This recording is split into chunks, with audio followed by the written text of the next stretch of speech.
কিশোর ভাই, নওজোয়ান, প্রতিনিয়ত নারী ছবি দেখে মোবাইলের অশ্লীল তোমরা দৃশ্য যারা দেখো, ভিন নারীর ছবি দেখো, কি চাচ্ছ তার কাছ থেকে? বলো বাবা, তার কাছ থেকে তুমি কি চাও? মানে তারে দেখে তোমার কি মন চাচ্ছে? জিনা করতে? আর কি? তোমার কলিজা যদি খুলতো, তোমার দিল যদি খুলতো, তো সেটার মধ্যে এটাই পাওয়া যাইতো যে তুমি মনে মনে কামনা করছো, যদি আমি সুযোগ পাইতাম তাহলে তো আমি এই নারীর সাথে জিনা করতাম। যদি বলো না আমি বিয়ে করতে, তো বিয়ে করতে কতটা বেডি সাউন্ড লাগে? কথা বোঝেন নাই? যদি বলো যে না আমি বিয়ে করার জন্য চাই, তো বিয়ে করতে কত বেডি চাইতে হয়? হ্যাঁ, বিয়ে করতে নর্তকী দেখো কেন?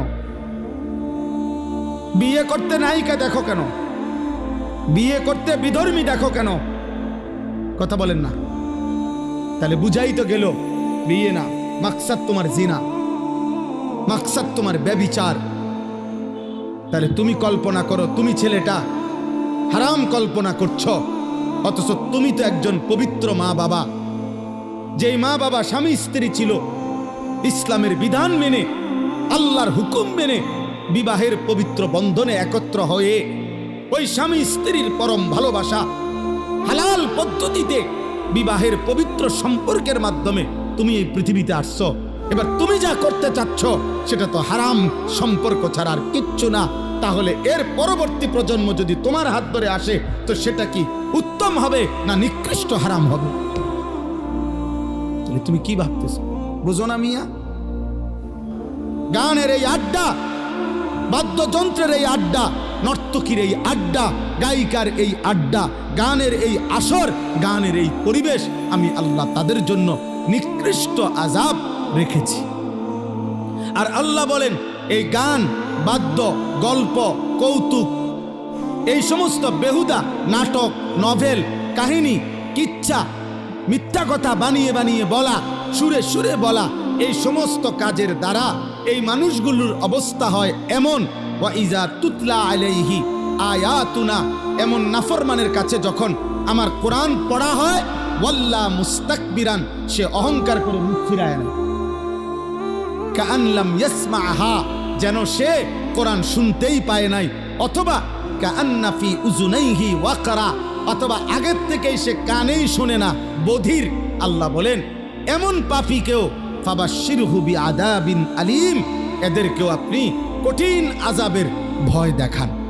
আমার দোস্ত, আমার ভাই, আমার বন্ধু, আমার নওজোয়ান, আমি সবার কাছে অনুরোধ করি, আমরা সবাই এই আয়াতগুলোর দ্বারা একটা মৌলিক কথা হলো, একজন মুসলমান, একজন মুমিন, তুমি কিশোর হও, তুমি যুবক হও, তুমি বয়স্ক বাবা হও, তুমি পর্দার আড়ালের মা হও, বোন হও, মুসলমান, কলিজায় যার ঈমান আছে, রক্তে যার ঈমান আছে, জবানে যার কালেমা আছে, আল্লাহকে যে চিনে, নবী সাল্লাল্লাহু আলাইহি সাল্লামকে যে মানে, সে গান, বাদ্যযন্ত্র, গানের আসর, গায়িকা, নর্তকীর নাচ, এই মোবাইলে হোক, বাস্তবে হোক, এমন আসরে, এমন পরিবেশে, এমন মজমাতে সে বসতে পারে না, শুনতে পারে না, অংশগ্রহণ করতে পারে না। আল্লাহ বলেন এমন মন্দ আচরণ, এই গানের আসক্তি, বাদ্যযন্ত্রের আসক্তি, গায়িকার আসক্তি, নর্তকীর আসক্তি, গানের আসরের প্রতি যার আসক্তি, আল্লাহ বলেন আমি তার জন্য নিকৃষ্ট অপমানকর আযাব রেখেছি। এজন্য আমরা কিতাবের মধ্যে পড়ছি, আল্লাহ নবী সাল্লাল্লাহু আলাইহি ওয়াসাল্লাম বলছেন শেষ জামানায় আমার উম্মতের উপরে তিনটা বড় বড় আযাব আসবে। একটা হলো মাটি ধসিয়ে দেওয়া হবে, 2 নাম্বার পাথরের বৃষ্টি বর্ষণ হবে, 3 নাম্বার চেহারা বিকৃত করে দেওয়া হবে। সাহাবায়ে কেরাম কাইপা উঠা বললেন, ইয়া রাসূলুল্লাহ, মাতা, এটা কখন হবে? আল্লাহ নবী বললেন ইজা যাহারাতিল কাইনাত, যখন গায়িকা বেড়ে যাবে, ওয়াল মাআজিফ, যখন বাদ্যযন্ত্র বেড়ে যাবে, ওয়াস্তাহাল্লাতিল খামরা, যখন নেশা, মদ মানুষ হালালের মতো মনে করে দেদারসে খাইতে থাকবে। আল্লাহর রাসূল বলেন তখন ভূমি ধসে যাবে, চেহারা বিকৃত হয়ে যাবে, পাথরের বৃষ্টি বর্ষণ।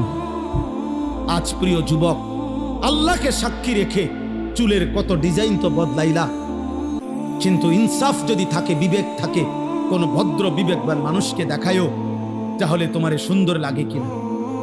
তোমার এই নারী ছবি, তোমার এই জিনা ব্যভিচারের দৃশ্য, তোমার এই গান বাদ্য, তোমার এই বন্ধুদের অসৎ আড্ডা ফুর্তি চিৎকার হই হুল্লুর, পার্ক রেস্তোরাঁ মোটর সাইকেলের ঘোরাঘুরি, তোমার এই বন্ধুদের আশার আড্ডা, আর এই উচ্চ কণ্ঠের অনর্থক কথাবার্তার এই গুনাহ, আর রাত্রি জেগে অশ্লীল উলঙ্গ ছবি দেখা, নারী দেখা, নারীর নাচ, নারীর কথা, নারীর গান, অসভ্যতা দেখা।